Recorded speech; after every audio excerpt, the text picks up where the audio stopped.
Okay, good morning, everyone. My name is Sabrina Kofer, and on behalf of Choice and ACRL, I'd like to welcome you to today's program, The Inside Out Library, How OA is Changing the Role of the Librarian, which is sponsored by Springer Nature.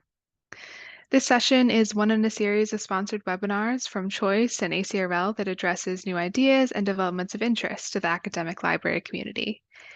And I'll just put some links in the chat real quick for where you can register for upcoming webinars or watch previous webinar recordings.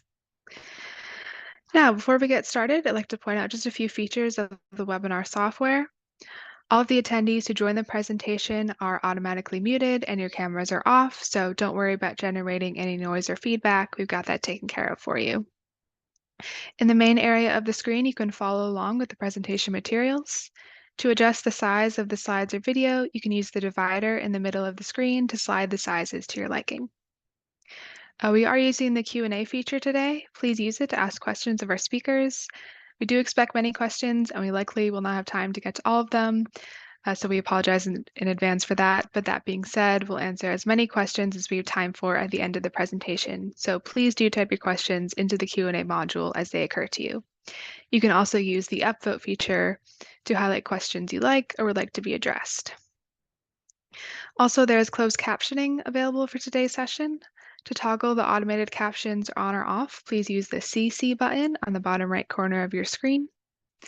Last, please note that we are recording today's program, and everyone who registered should receive a follow-up email with a link to the archive version and where to access today's slides.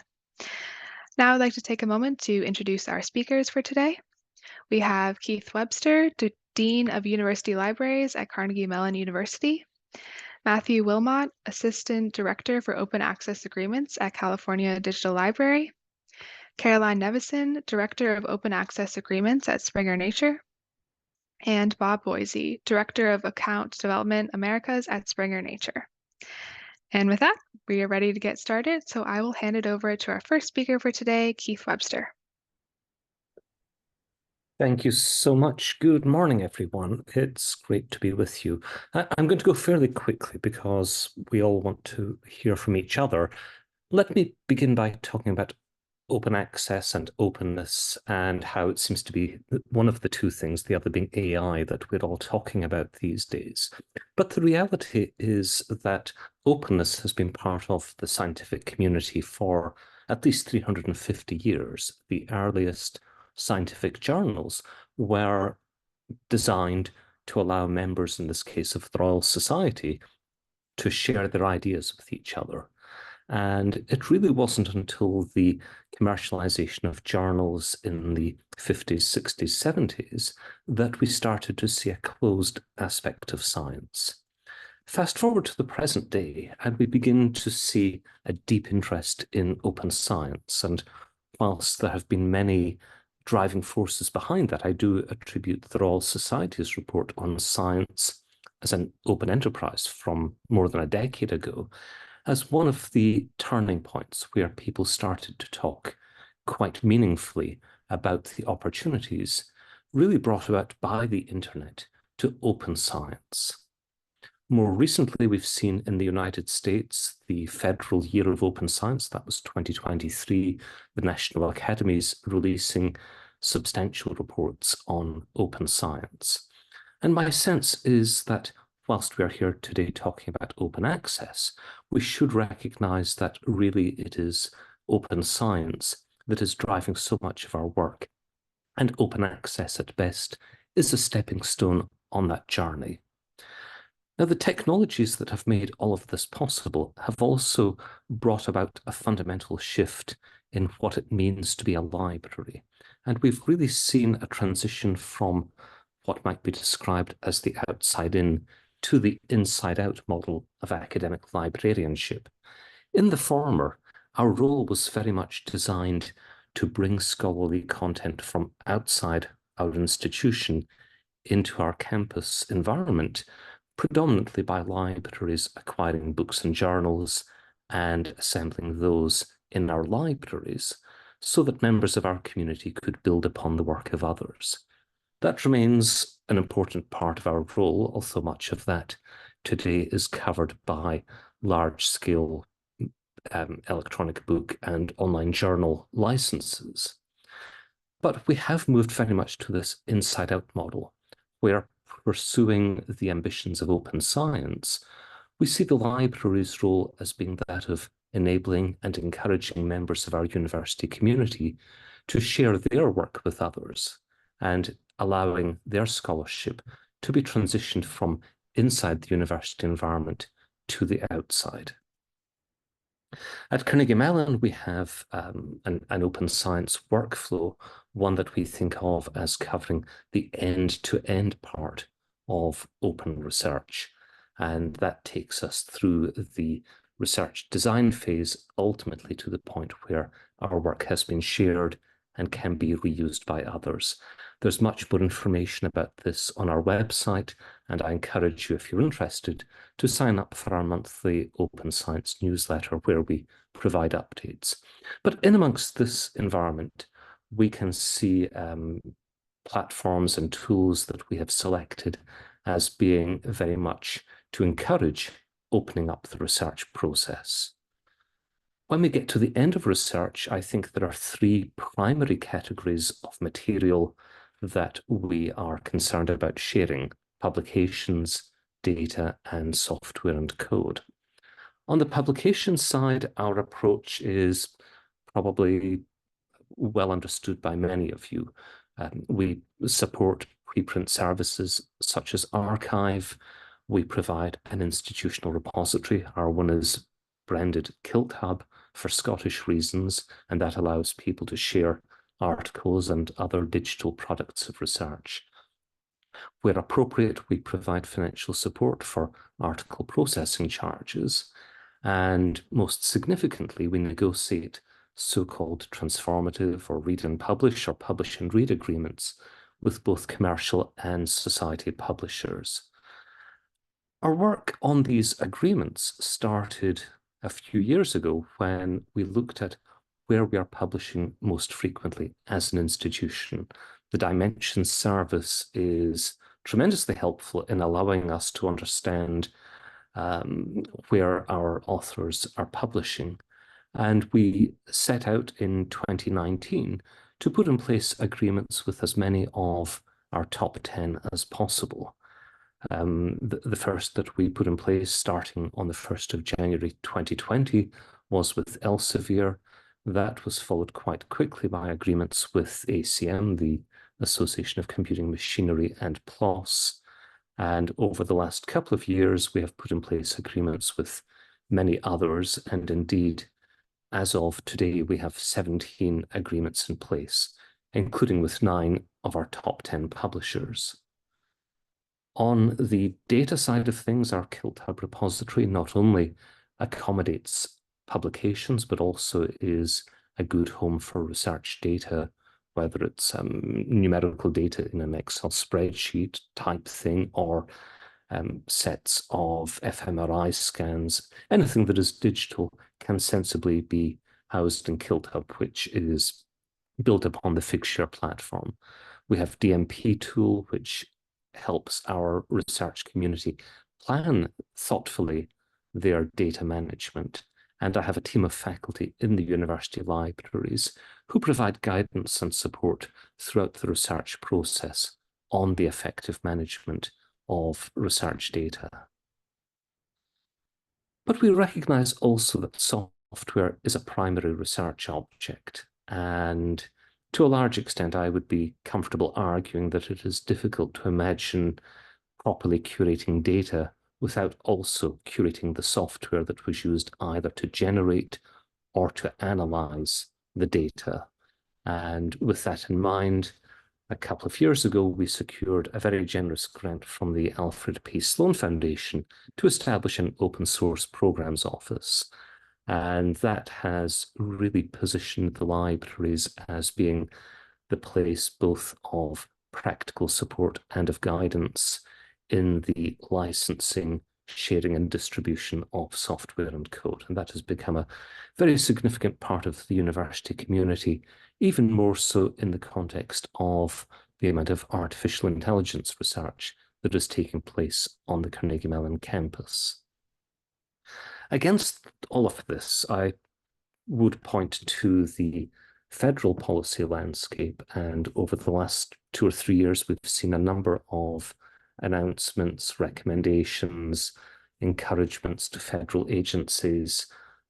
I hope that these are well known to all of you, but I think the most significant one is the memorandum issued by the OSTP, that's the branch of the White House that promotes science and technology, encouraging federal funding agencies to put in place plans for the public access to both research data and to publications. And I think by the end of this year, we should have a good sense of how the federal agencies intend to advance that policy environment. When I talk about open access, I also think it's important to recognize that as individual institutions or individual libraries, we are negotiating with publishers who operate in a global marketplace.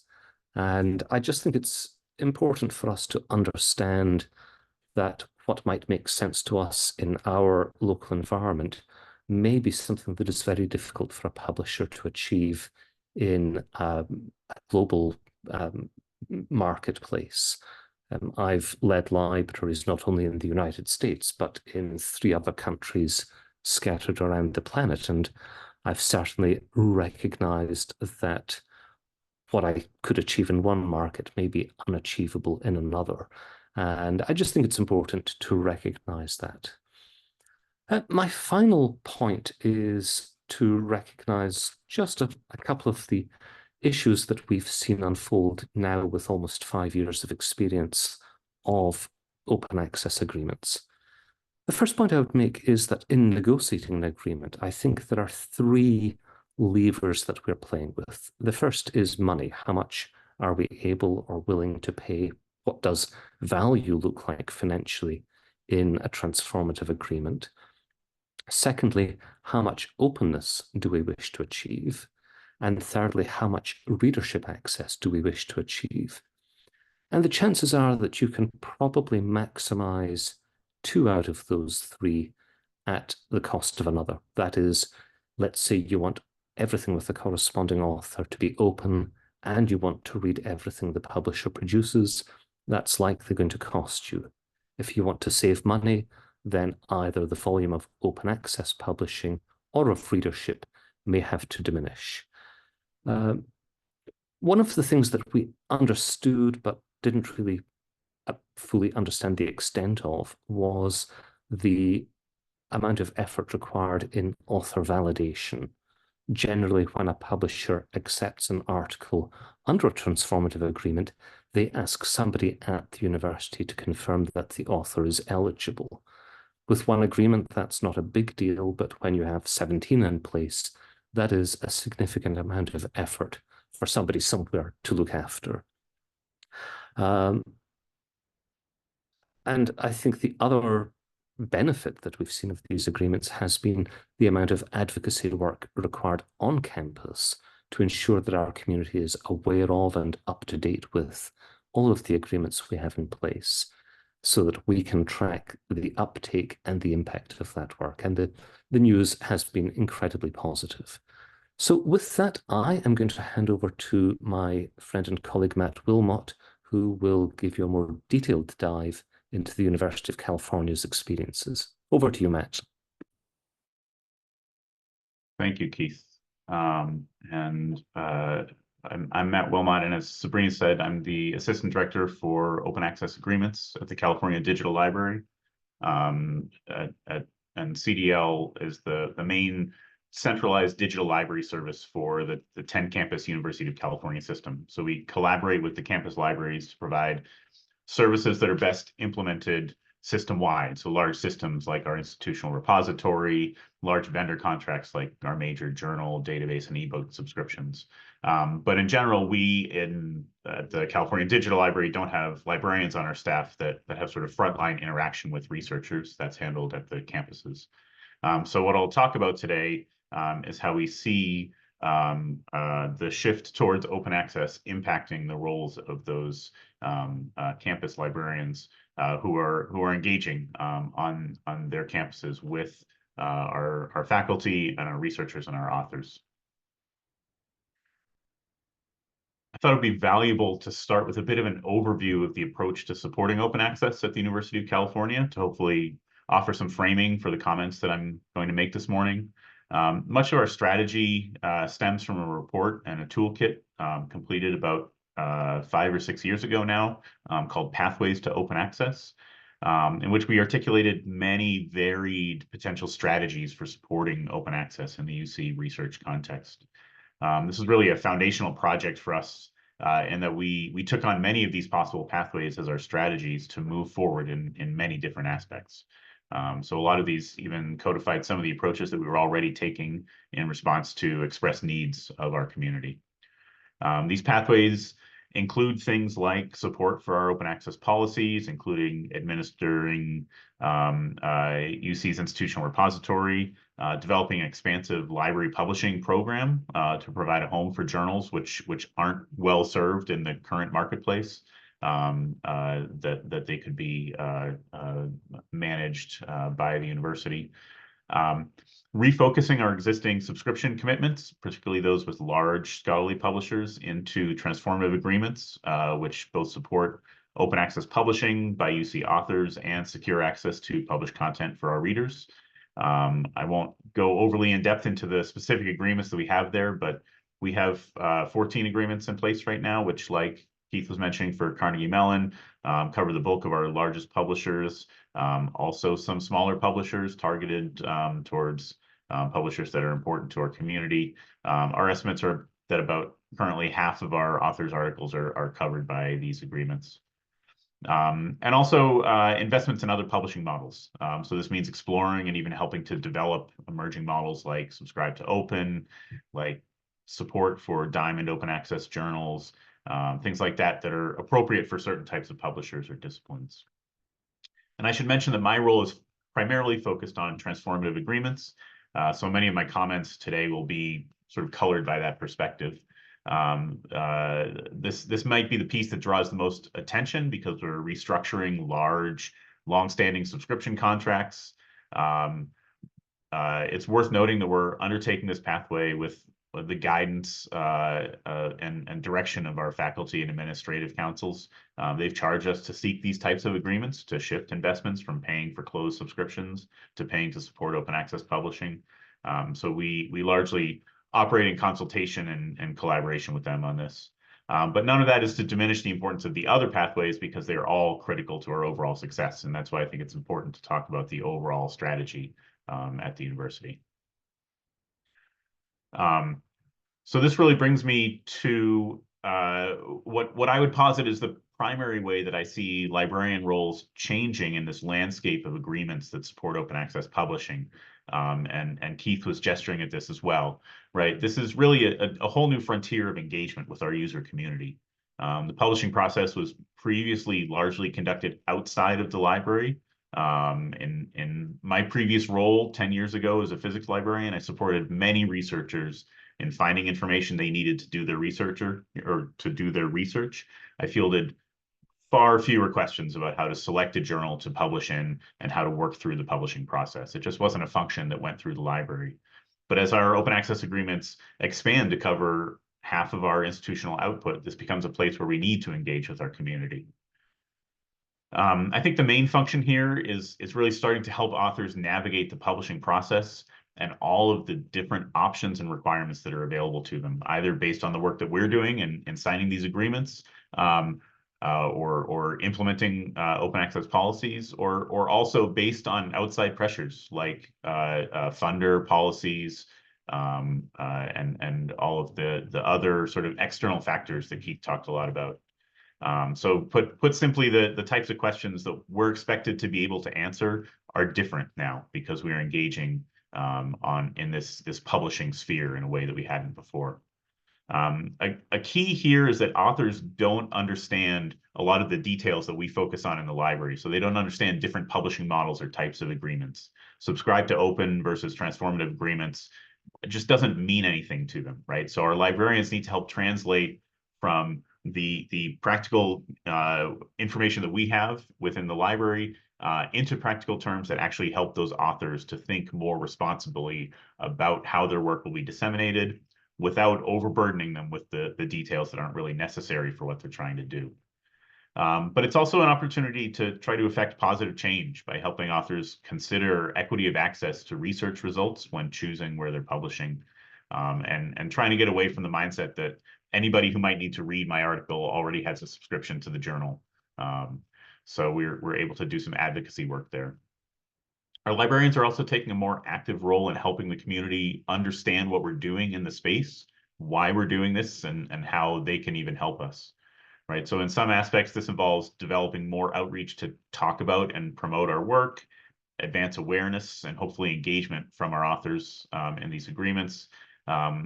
We have a devoted team of communications professionals within UC that collaborate to implement outreach strategies to support our transformative agreements.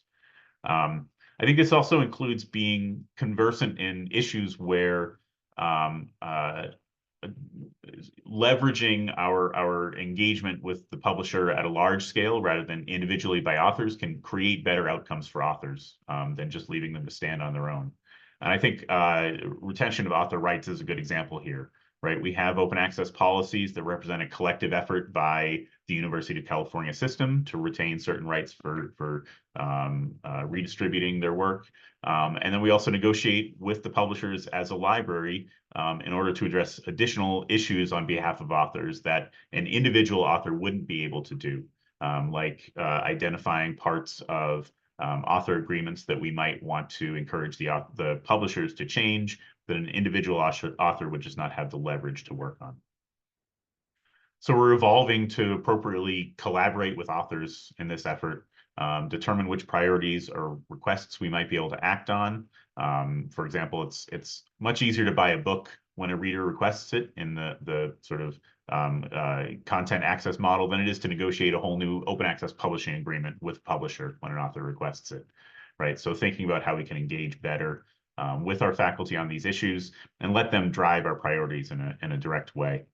And we're also needing to evolve to think about how to best build tools to support the publication process, because that's not an area that we've really tried to support in the past. As Keith was saying, right, I think accompanying the shift in librarian roles is a more fundamental shift in the role of the library towards supporting another phase of the information lifecycle. It's natural because we're working with the same publishers and vendors that we do now, but it's also new for us. Specifically by entering into agreements that support open access publishing, we're really moving into an area with additional priorities that we need to adopt as our own in the same way that we did for access to content, right? We took on a lot of responsibility to hold the publisher accountable for things like archiving, perpetual access, guaranteed uptime, accessibility of resources. This is what we were paying publishers for, so these were issues we needed to address. Now that we're moving into a paradigm where we are supporting open access publishing, we need to become advocates for a new set of priorities and use the leverage of our license negotiations to hold the publisher accountable there as well. The best time to do that is at the negotiating table when we're negotiating a large agreement. And so we're trying to start to advocate more actively for things like author rights retention, commitments to manage journals appropriately, commitments to appropriately support authors as the OSTP policies go into place. So those are also important pieces of this. I think it's also worth noting that in this new paradigm, author roles are changing as well, right? Authors don't need to become experts on all of the aspects of open access publishing that we grapple with in the libraries, but they do need to start taking the opportunity to develop a better understanding of how their research will be disseminated to allow them to make more informed choices about where and how to publish. I think that kind of in parallel to the engage with researchers bullet that I had from the librarian role slide, faculty are also starting to learn to engage with the library in a different way as they develop a sense of the landscape and develop opinions about how their work should be disseminated. So getting that advocacy from researchers and from authors is important here. And also more deliberate and engaged faculty might start to play a bigger role in advocacy in other areas of scholarly communication, in ways that librarians even aren't able to. So this could be thinking about how they engage in editorial responsibilities or peer review or sharing their data. So what I've really tried to call out here are sort of various lenses on the changing roles for librarians, libraries, and researchers as we finally start to use the shift to electronic publishing as an opportunity to think more deliberately about how work coming from our institutions should be shared, right? I think these really represent parallel tracks of evolution in a space that really needs that evolution. So I like to use this image on my final slide, not just because I love spending time in the mountains, but also because this shift that we're talking about really follows a winding road, and we don't always see exactly where that road is going to take us next. Sometimes we might even come to a spot where we lose the forest for the trees, right? But the pathway is all downhill if we just keep moving forward here. And that's a visual that I like to take as I'm thinking about how we're progressing in openness here. So thank you. And with that, I will pass it back to Sabrina. Great. Okay, thanks, Matt. Before we get started with Caroline's presentation, I'm just going to launch a quick poll here, which asks, what do you feel is the most significant benefit of OA? Increases research article usage by others, increases research article citations by others, improves researcher collaborations, especially internationally, or enables and improves interdisciplinary research. So I'll just give it about 30 seconds for you all to fill that out. And in the meantime, Caroline, I'll pass it over to you and then I'll share the results. Thanks, Sabrina. I look forward to seeing the results in a moment. In the meantime, just say thanks to Keith and Matt. Really great to hear from their perspectives. And I don't know how they managed to encapsulate it sort of into 10 minutes, everything that they've been involved in and working on. But I, in my role, I'm the Director of Open Access Agreements at Springer Nature. So I oversee the global rollout of our agreements, whether that's, TAs are transformative agreements on the hybrid side or on fully open access, even on books. And I also monitor the performance of those agreements. Today, I'm not just going to be talking about agreements, but kind of to reflect on our experience over the last 10, 20 years working with libraries around the world, how we've seen that relationship shift and the kind of things that they are focused on. So I can now see the results of the poll on my screen, and what's coming up top is the first response. What do you feel is the most significant benefit of OA? Increases research article usage by others at 56%. And I think, going back to Keith's very first starting point about moving from outside in to inside out into outside in, it is about getting that impact of research out. So that's really interesting to see that corresponds with how you are looking at things. So moving on from the poll, I think there'll be another couple at the end of the presentations. As I say, I wanted to reflect on our experience working with libraries over the last 10 years when we think about agreements, but far beyond that when we think about open access and open science. And I think, first of all, it's just acknowledging this role of the library in supporting research, and that need to engage with publishing policies and workflows, which is coming on apace in the US region, but has been so much of a priority across much of the world. In Europe, where we have seen the sort of rapid rollout of agreements, it did start being driven by policies and the need to monitor those policies, to understand individual authors and their funders and compliance requirements, but to look at that from an institutional perspective and understand the volume. So, straight away, it starts with getting requests to interrogate publishing output from an institution or from a country, from a consortia. And yeah, again, Keith mentioned dimensions. There are some great sources out there, but I would also obviously encourage you to ask the publishers that you're keen to work with on that front. And often we will have some really strong insights and data that will be able to provide you on that front.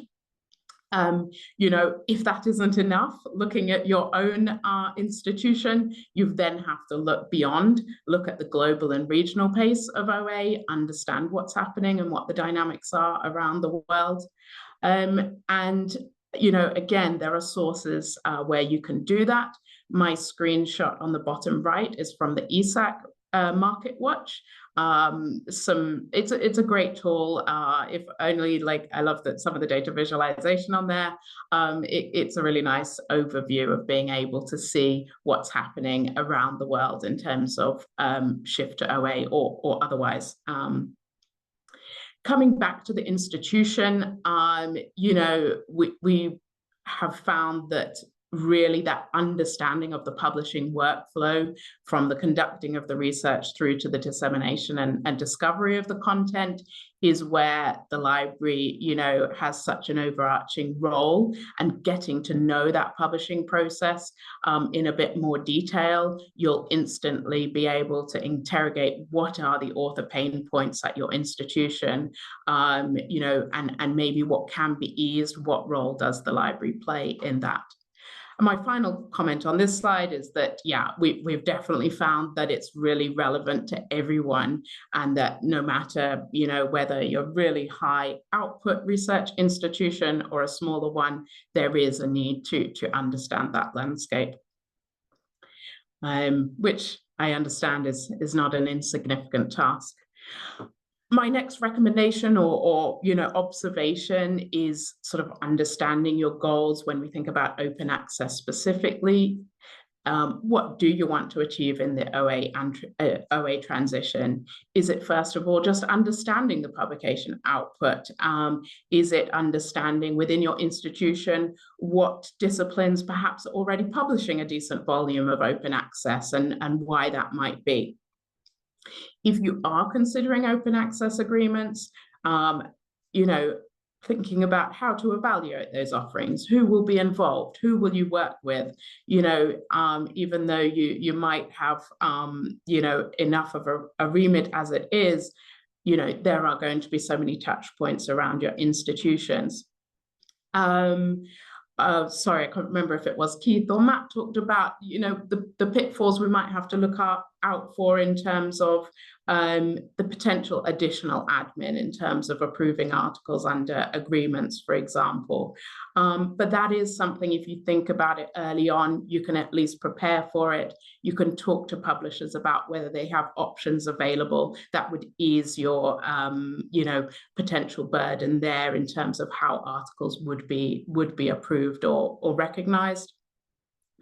And then I really like it if already there is a view to what would success look like. Again, this is if you are considering an agreement, what would success look like to you? And it kind of goes back to our earlier poll question. Is it about impact? Is it about the sudden increase in OA uptake? Is it about your research from your institution reaching a demographic that is not currently reached? And maybe a bit small on some of your screens, but again, the bottom right graphic showing, once we have an agreement in place, we can start to see where that content is being used, that is being published at your institution. So there's so many fascinating insights, and it's really nice to think about them, I think, in advance of any agreement sign up. Finally, and I think this resonates with a lot that has already been said, but open access is just indeed the stepping stone through to open science. And, obviously we have seen many libraries who are pretty mature in terms of the OA transition and have perhaps reached 95, even 100% of their output being moved to open access. So beyond that, what is it that is a priority for your institution, also for yourself personally? There's so much to get involved in, right? I would encourage you to review case studies, look at what other institutions have done, such as your colleagues on the call today, understand what other projects they may have worked on beyond agreements. And again, reiterates much of what has been said today in terms of open code, software, and open data. You kind of can't separate the two, but I appreciate it is overwhelming. But I think you will find reports out there that hopefully succinctly explain, for example, the state of open data in the last year, and hopefully get some summaries of that to pique your interest. Finally, beyond the impact and thinking more about that, of course, we need to think about research integrity in all of this and making sure that that is something that you talk to publishers about and that you engage with and make sure that you have the answers for your faculty in terms of how research integrity is being protected in the transition to open access and open science. So thank you for that, and I will pass over to my colleague, Bob. Okay, very good. I will begin. So yes, I am Director of Account Development for Canada and the United States, and that means that I work with clients directly, and lately I've been trying to do my best to learn how to support libraries in working on their transformative agreements and working maybe in some cases towards a transformative agreement.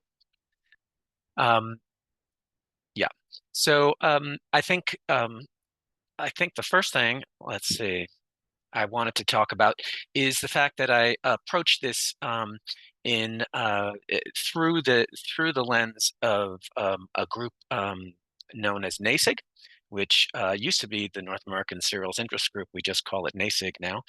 And the idea is I decided to reconvene a group of NASIG folks, and I decided to get them to tell me about their work in core competencies for electronic resources librarians, which was first published in 2013, and ask them. Yeah, I think you've noticed that there's a slide missing, but that's okay. And the idea is I asked them to look at what they had written in 2013, which involved one line coming about open access, and it just said electronic resources librarians should pay attention to development in open access. Well, that was 2013. It certainly was seeing ahead into the world that everyone was entering. Largely, it had already started clearly open access movement, open access activities and publishing models, but it hadn't really taken off in 2013. So I reconvened them and asked them, could you tell me what you think about electronic resources librarians and their need to pay attention to open access now? And they each gave me some responses, and I was happy to kind of try to pull those things together. That group, by the way, was chaired by Sarah Sutton, who's the associate professor at Emporia State School of Library and Information Management. Might as well give them a plug. And Sarah and the group let me know that there were all kinds of things that were now starting to occur. ERL librarians needing to work more with faculty than they ever had before, and all those kinds of things. So now this coalesces into 4 different kind of points that they needed to consider in their new roles, and the first one is just about article processing charges and where they are going to come down on that. Are they just going to fund fully, open access so-called gold journals?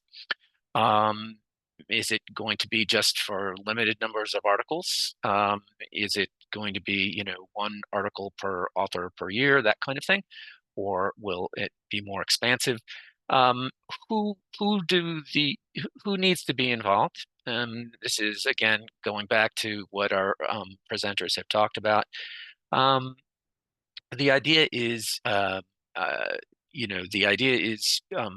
that there's more stakeholders now, and across different parts of the library and outside the library, because this is a strong effect on research and the research outputs of the institution. People who once were involved just in making sure digital resources were completely accessible once they were licensed, certainly now involved in negotiations of a completely different sort. Yes, the ERNL librarians need to know about OA options and deal possibilities. They certainly do. They need to know more about the world of research and research funding than they would have had to in the past, and need to be involved, of course, in providing guidance. Again, this is reinforcing some of the things that you've heard so far. I decided to update my knowledge of NASIG, and that is looking at their next core competency document, which was created more recently in 2017, then updated in 2020, for scholarly communications librarians.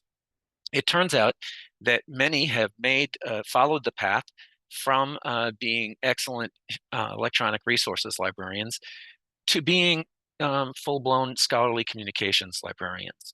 And so it was necessary for NASIG to write up the competencies required for this new position type, and they did that.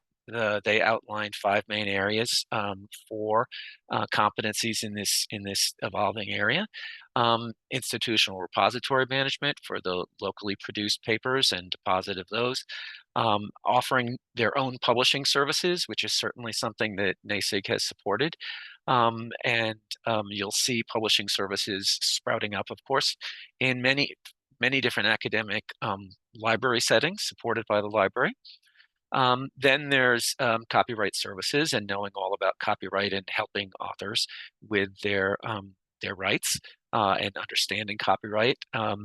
Finally, the last 2, data management services. That is, we heard about from Keith talking about his KillPub and Figshare application. And then there's assessment and impact metrics, and that includes not just assessing how much worldwide use is being accrued based on the library's decision to help their authors publish open access, but also how much dissatisfaction is being avoided. That is, how many denials or turnaways, or whatever you'd like to call it, are being avoided by the open access approach taken on the institutional campus. It all boils down to the combination of electronic resources librarians, scholarly communication librarians, and others in collection development and so on, moving closer and closer to researchers and their research outputs, becoming part of the research ecosystem in a new way, and that is, the changing role of the librarian. I did add some integrated workflows and some things here. These are from comments from the core competencies folks at NASIG, all kind of their ideas, and I think it gives you some sense of the roles, and that is, kind of the merging of some functions that were usually called technical services, and with the more kind of author-centered scholarly communications work. The idea that you need to have teams that cross major function areas in the library in order to pull off a good open access, bank of agreements. Different kinds of folks involved in negotiations. Inclusion in publishing programs, repository programs, and as I mentioned before, some of these are redundant, but I want to reinforce them, and also involvement in collection analysis, strategy, and worth mentioning, I think, in any discussion of open access is what is the role that open access is playing in considerations for promotion and tenure on campuses.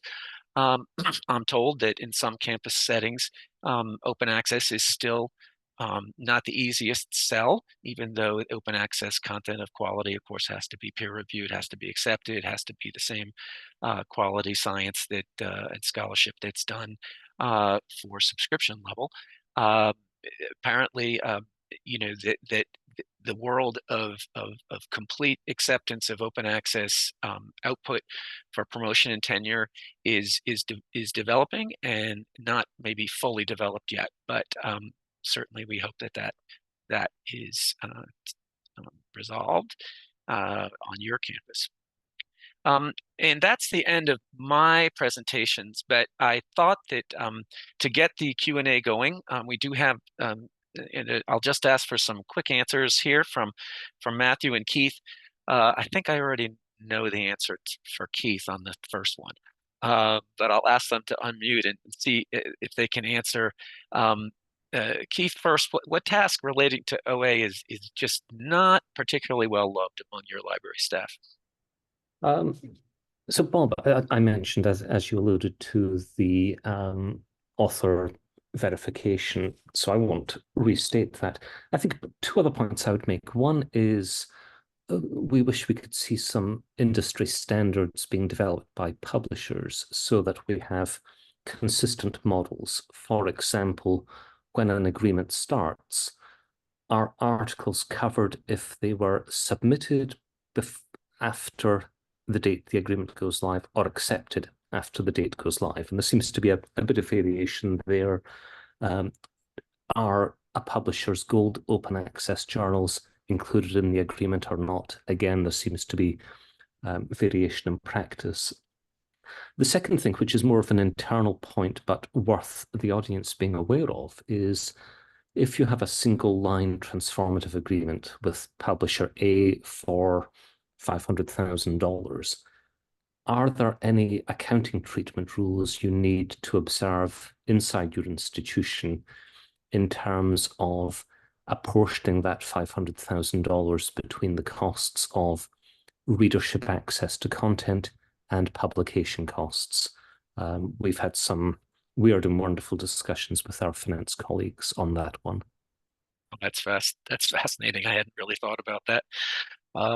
Mathew, any comment on the number one question? Yeah, I think I would reiterate Keith's first point there, right? I think our staff get frustrated when navigating what is admittedly a very complex landscape right now, right? There are quirks and idiosyncrasies in all of our agreements that can be confusing, and then different options offered by different publishers, different policies for different research funders, questions about author rights, right? It gets really confusing fast.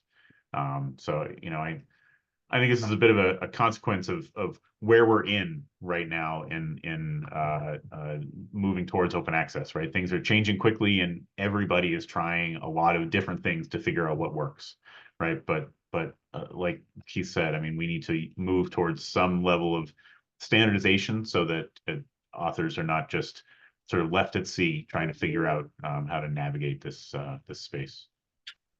Okay, Mathew, I'm gonna stick with you on the second question. Do you think the CDL effort is getting adequate credit from the, let's say, the faculty community and administration community for its efforts with open access publishing deals?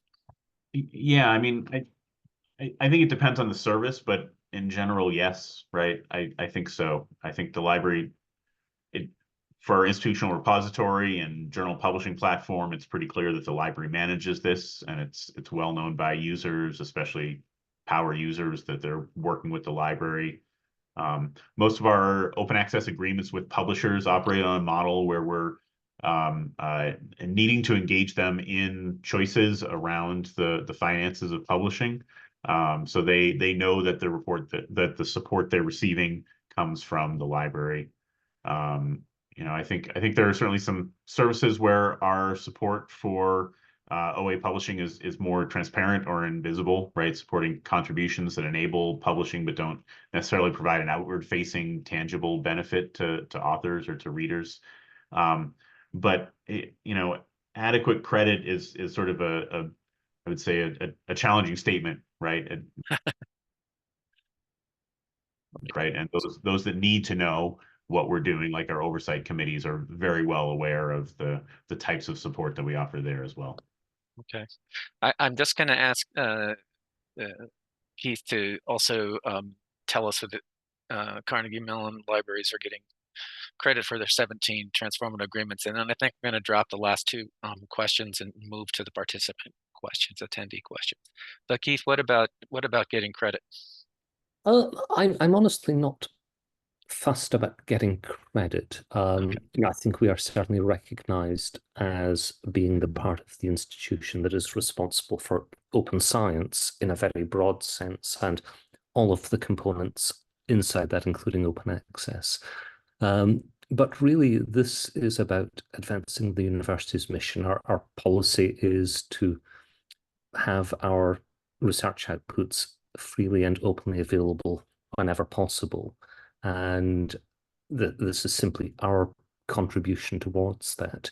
Ultimately, it is the author's choice or the researcher's choice, and we simply want to make it administratively as easy for them as possible. Very good. And I'm going to pass over to Sabrina, who's screening a bunch of questions from our attendees. Okay, great. Thanks, Bob. Yeah, before we start the questions, I'll just launch a couple poll questions that everyone can fill out while we're doing the Q&A. Okay, but it looks like the most popular question by far is from Michelle, who says, I'm a new librarian. How do I learn about this area in order to assist faculty? Is this a new librarian role? What steps do we take to understand the OA publishing process so that we can teach others? And maybe Keith and Matt might be a good place to start with this one. Sure, I'm happy to start. I think, firstly, congratulations on making the career choice. It really is a rewarding field in which to be working these days. I think there are lots of opportunities, webinars like this. Go to YouTube and you'll find lots of presentations and talks supported by professional bodies like ACRL and SILIP in the UK, individual universities events on during Open Access Week, that sort of thing. Look at some of the big open access promoting organizations like Spark. They have lots of important material. Talk to your colleagues inside your library if there are those working in that area. Look for a network of peers from other institutions. If you're active on social media platforms like LinkedIn or X, then you will find a lot of opinionated people out there. But I think above all, talk to your researchers. As I said in my response to the previous question, we are here to help them maximize openness in whatever manner they wish.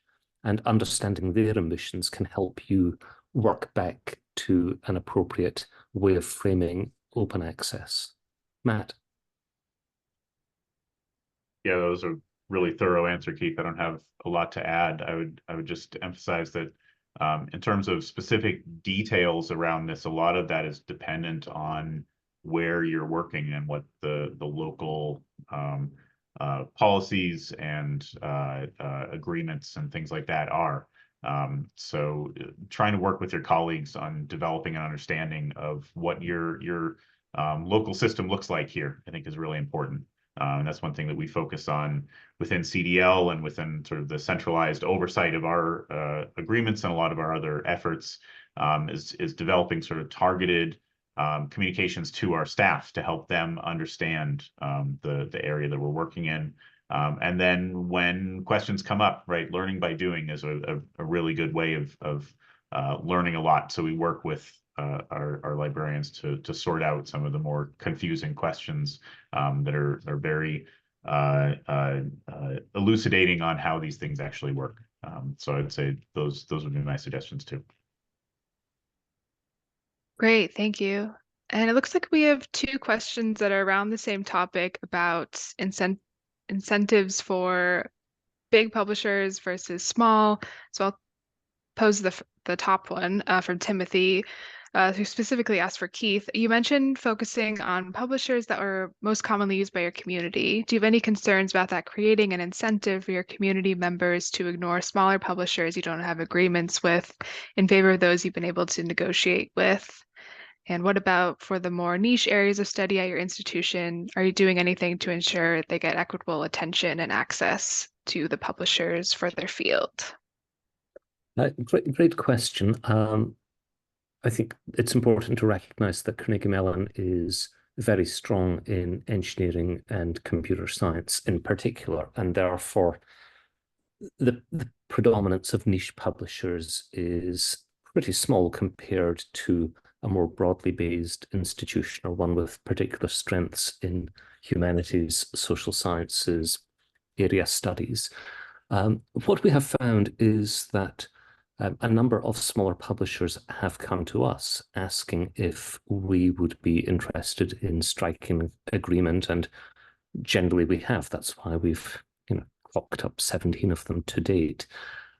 I am concerned about the long-run impact on smaller publishers, and here I'm particularly concerned about learned and professional societies. They often operate on very narrow margins. If they have their own publishing program, they recognize that open access will fundamentally shift their bottom line, and we need to ensure there is an effective transition to ensure that there is not unwitting damage caused to those.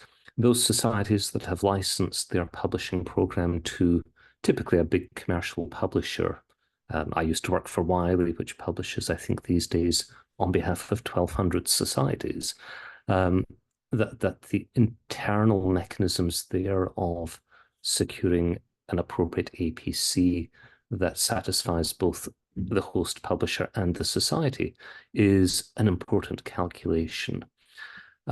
What we do have at Carnegie Mellon is an APC fund, as I mentioned in my remarks, and we use that as a way of helping those authors who wish to publish with a publisher where we don't have an agreement. But we often use that as a mechanism also to think about publishers we should be reaching out to.